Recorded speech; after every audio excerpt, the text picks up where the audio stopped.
Salut à tous, c'est Hugo de la chaîne NSS et aujourd'hui, vous l'avez vu dans le titre, on va pas faire une ni deux animations, mais bien 25. Alors vous vous posez peut-être la question, comment on va pouvoir faire 25 animations de texte en aussi peu de temps? Rassurez-vous, c'est pas tant des animations qu'on va créer, mais je vais vous présenter un top 25 des meilleures préconfigurations d'animations de texte, donc des animations déjà toutes faites, que vous allez pouvoir appliquer directement sur vos textes pour ensuite les incorporer dans vos vidéos YouTube ou d'autres projets. Et sur ce, on perd pas plus de temps et on passe tout de suite sur After Effects.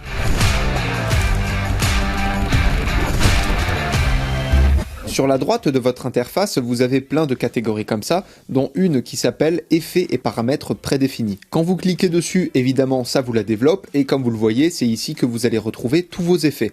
Et la première catégorie s'appelle Animation prédéfinie, donc on va cliquer sur la petite flèche juste à côté pour la développer. Vous avez une sous-catégorie qui s'appelle Texte, que l'on va développer, et à partir de là, vous avez encore des sous-catégories qui contiennent pour le coup des animations, et pas la moitié d'une. On va commencer par le bas du classement, alors rien dans la catégorie tracking, mais on va passer directement à la catégorie scale, donc échelle. L'animation qui va nous intéresser en l'occurrence, c'est l'agrandissement, et tout ce que vous avez à faire, c'est la sélectionner et la glisser directement sur votre texte. Et une fois que c'est appliqué, vous n'avez plus qu'à la lancer. Voilà, l'animation porte très bien son nom, c'est simplement les lettres qui s'agrandissent progressivement. Bien évidemment, vous pouvez modifier ces animations en passant les images clés en Bézier. Pour cela, je vous invite à sélectionner votre texte, appuyer sur la touche U, cela va vous afficher directement les images clés, vous les sélectionnez, vous appuyez sur la touche F9 de votre clavier, ce qui va changer l'esthétique de vos images clés et va les passer en Bézier. Autrement dit, ça va les rendre plus progressives, plus fluides, notamment au début et à la fin, et du coup ça vous donne ceci. Tout simplement. Et ça, vous pouvez le faire avec toutes les animations, mais c'est pas le sujet du jour. On va simplement se concentrer sur les animations en question. Notre deuxième animation se trouve dans la catégorie organique, et comme vous le voyez à l'écran, elle s'appelle palpitation. Pour toutes les animations, je vais faire ça. Je vous mettrai le nom à l'écran de cette manière. L'animation est assez claire. Ce sont les lettres qui vont trembler, et vous remarquerez par rapport à l'animation précédente que celle-ci est infinie. Tout simplement parce qu'elle n'est pas créée avec des images clés, mais une expression qui va refaire en boucle et en boucle l'animation. Prochaine catégorie, la catégorie multiline, on va avoir trois animations. Premièrement, le chiffrement. L'animation est intéressante, même si personnellement je la trouve un petit peu longue. Selon moi, au lieu de 2 secondes, il faudrait la faire durer 1 seconde, voire 1 seconde et demie. Mais vous avez compris le principe, c'est le fait de chiffrer des données, ce qui peut être très intéressant pour faire un jingle de recherche ou ce genre de choses. Vous avez ensuite la transition concessionnaire, que je trouve intéressante parce qu'elle fait un petit peu cartoon. Alors forcément là, avec un simple texte sur fond blanc, ça fait un petit peu plat, mais si vous l'utilisez avec un fond plus coloré ou avec un effet comme je vous avais présenté sur Premiere Pro, comment faire un texte cartoon, ça peut être très intéressant. Prochaine animation, une animation de traitement de texte, donc autrement dit une animation de machine à écrire, que j'ai rallongée dans mon cas puisque le texte est assez long comme vous le voyez. Au lieu de 2 secondes, je l'ai passé à 4. Et ce qui est très intéressant, c'est qu'on a le petit trait qui nous indique où est-ce qu'on en est dans notre texte. Prochaine catégorie, la catégorie avec un nom imprononçable, Miscellaneous. L'animation crécelle, elle aussi, va être un petit peu comme une arrivée de texte cartoon à utiliser donc dans un contexte adapté. Pour le coup, vous voyez très bien le nom de l'animation de texte à l'écran, j'ai pas besoin de vous faire un dessin. Alors parfois, quand vous allez appliquer des transitions, vous risquez d'avoir votre texte qui de base est encore affiché à l'écran. Ça, c'est pas un problème, il suffit de rentrer dans l'animation en elle-même et de modifier quelques paramètres. En l'occurrence, je vais développer mon texte, donc je vais appuyer sur la petite flèche à côté du carré de couleur dans ma timeline. Je vais développer l'option de texte. Dans les 3 animations qui sont affichées là, je vais chercher la position de mon texte. Donc je développe la première et on voit directement que la position est ici. Et là, je vois que j'ai une valeur de 400. Je vais la baisser un petit peu. Et là, mon texte tout de suite n'est plus à l'écran. Et si on lit l'animation en question, l'animation se fait sans aucun problème. On a l'arrivée du texte suivi juste ensuite du petit rebond pour chaque lettre et pour chaque mot, ce qui fait que vous avez votre animation. Et c'est notamment sur ce genre de transition que je vous disais un peu plus tôt qu'il y en a quelques-unes qu'il faudra peut-être modifier. Et pour terminer avec cette catégorie, une petite transition toute mignonne que j'aime beaucoup, le saut séquentiel. On passe maintenant à la catégorie Mechanical, et comme vous le voyez à l'écran, il y a des animations qui ont un nom qui est quand même un peu complexe. Mais le cylindre Anilox, concrètement, c'est quoi? C'est comme vous le voyez, une animation, encore une fois,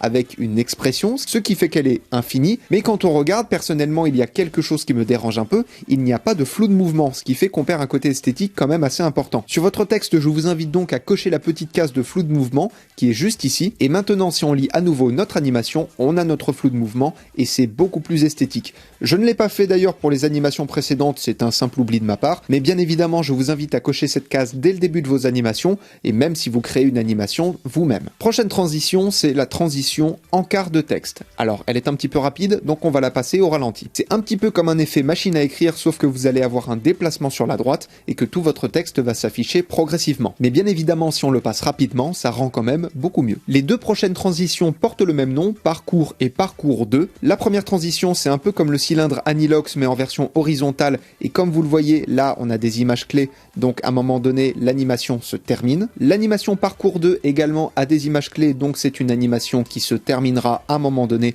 sauf si bien évidemment vous dupliquez les images clés. Et là, ce qui va être très intéressant, c'est qu'on va avoir comme le cylindre Anilox, donc le même déplacement du haut vers le bas, mais avec un décalage au niveau des lettres. Autrement dit, si vous regardez bien, on a une petite vague et tout ne part pas en même temps. Bon, et sur la fin, vous avez un effet de vague, mais ça pour le coup, personnellement, je trouve pas ça très intéressant. Pour clôturer cette catégorie, il y a l'animation soulignement, qui est un petit peu comme le traitement de texte, sauf que là, on va avoir des petits traits pour chaque lettre, et donc ça fait encore une fois partie des animations qui, selon moi, est intéressant de modifier. L'idée va donc être de faire commencer l'animation un maximum en dehors de l'écran pour ne pas avoir les petits traits, et faire en sorte qu'ils apparaissent progressivement, évidemment. Donc là, en l'occurrence, je vais à nouveau chercher dans mes petites animations, je vais regarder au niveau de la position X, je développe le paramètre. Là, j'ai bel et bien une position, donc je place ma tête de lecture au début de ma timeline, et je vais bouger ma position jusqu'à sortir l'animation de l'écran. Et maintenant, si on regarde, on a notre animation qui se fait depuis l'extérieur de l'écran, et qui nous amène nos lettres, bien évidemment, au milieu de l'écran, tout simplement. Dans la catégorie Light and Optical maintenant, on va commencer par l'animation d'exposition. Pas l'exposition scintillante, ni par l'exposition par impulsion, mais bien l'exposition tout court. Et ça nous donne ceci. Alors si comme moi vous n'êtes pas fan du contour un peu plus clair, vous pouvez le régler localement très facilement, vous développez les paramètres d'animation, et là vous allez sélectionner la couleur du contour, donc vous le mettez de la même couleur que le fond de votre texte, donc en l'occurrence pour moi ce sera noir, et du coup si on lit à nouveau notre animation, ça nous donne ceci. C'est quand même plus sympa. Cette animation fait partie des animations un petit peu thématiques, qui sont un petit peu précises pour un domaine bien spécifique, mais je la trouvais hyper intéressante, donc j'ai choisi de vous la présenter, et comme vous le voyez, c'est une lumière de bureau, simplement un petit peu la lampe qui clignote, parce qu'elle marche pas très bien. Une autre catégorie, la catégorie graphical, avec une seule animation pour cette fois, ça va être le film Rech. Et pour ceux qui se demandent ce que ça veut dire Rech, c'est un petit peu l'état de vos mains en hiver, c'est quand elles sont un petit peu rugueuses, un petit peu craquelées. Et là pour le coup c'est une animation qui est vraiment très légère, comme vous le voyez on voit le texte qui tremble un petit peu, mais de toute façon vous le verrez souvent dans l'audiovisuel, les transitions ou même les éléments les plus efficaces sont souvent les éléments les plus sobres. On va sauter quelques catégories et atterrir directement dans la catégorie blur, et là quasiment toutes les animations, donc excepté le tapis roulant, toutes les animations sont bonnes à utiliser. Le brouillard nous donne ceci, alors même si je suis pas extrêmement fan des lettres qui apparaissent en étant plus larges et ensuite se réduisent, c'est une animation qui est très intéressante, et de toute façon ce paramètre là vous pouvez le régler encore une fois localement très facilement. L'évaporation ne va pas être une animation d'arrivée mais une animation de départ que je trouve aussi très intéressante. Ensuite vous avez le flou mot qui fait apparaître des mots avec un effet de flou, ça porte bien son nom. Un autre qui porte extrêmement bien son nom c'est la secousse, et personnellement je l'aime beaucoup puisque ça fait un petit peu effet de glitch. Et enfin vous avez l'animation TGV, que j'ai bien évidemment appelé animation TGV parce que TGV tout court ça faisait un peu court, qui vous fait apparaître votre texte progressivement avec un effet de flou évidemment comme vous le voyez. On passe à l'avant-dernière catégorie avec l'animate in et le fondu lent. Et effectivement c'est un fondu lent. Mais étant donné que le fondu est une animation ou une transition qu'on utilise relativement souvent, c'est quand même vachement intéressant de l'avoir déjà tout prêt. Et juste en dessous du fondu lent vous avez la ligne ouverte en fondu, ce qui vous fait très sobrement un effet d'opacité de 0 jusqu'à 100,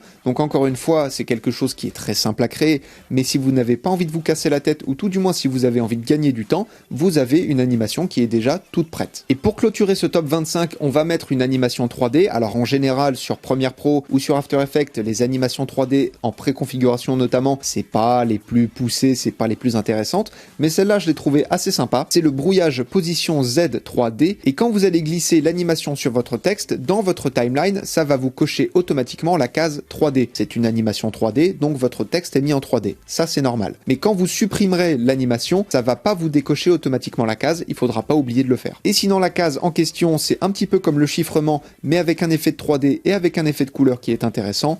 Encore une fois, là, avec un texte comme ça, c'est peut-être pas le plus pertinent, ou tout du moins avec un fond aussi sobre, ça aurait été plus intéressant d'avoir quelque chose un petit peu informatique, un peu à la Matrix, avec des couleurs plus sombres, avec un texte style décryptage par exemple, exemple. Là, avec le mot décryptage, personnellement, je trouve que ça marche déjà beaucoup mieux. Donc encore une fois, certes, ce sont des préconfigurations, et là, je vous les montrais dans un contexte tout à fait sobre et tout à fait neutre, mais bien évidemment, selon votre décor, il y a des animations qui passeront mieux que d'autres, mais là, vous avez déjà 25 animations avec lesquelles vous amuser. Soyez créatifs et n'hésitez pas, bien évidemment, à tester les autres animations qui existent. Aujourd'hui, je vous ai présenté 25 préconfigurations d'animation texte. Il y en a plein d'autres qui sont très intéressantes, mais elles sont pour des contextes un petit peu plus précis et donc seront pas forcément utilisables dans n'importe quelle vidéo. Aujourd'hui, je voulais simplement vous présenter 25 animations qui passent partout, même s'il y en a quelques-unes qui peuvent être un petit peu modifiées, mais c'est justement pour les rendre un petit peu plus intéressantes. Et en attendant de reparler d'animation texte, apprenez, utilisez et progressez dans vos montages. La plateforme pour me soutenir ainsi que mes 2 comptes Instagram et le serveur Discord sont dans la description de la vidéo. Je vous fais des bisous et à plus.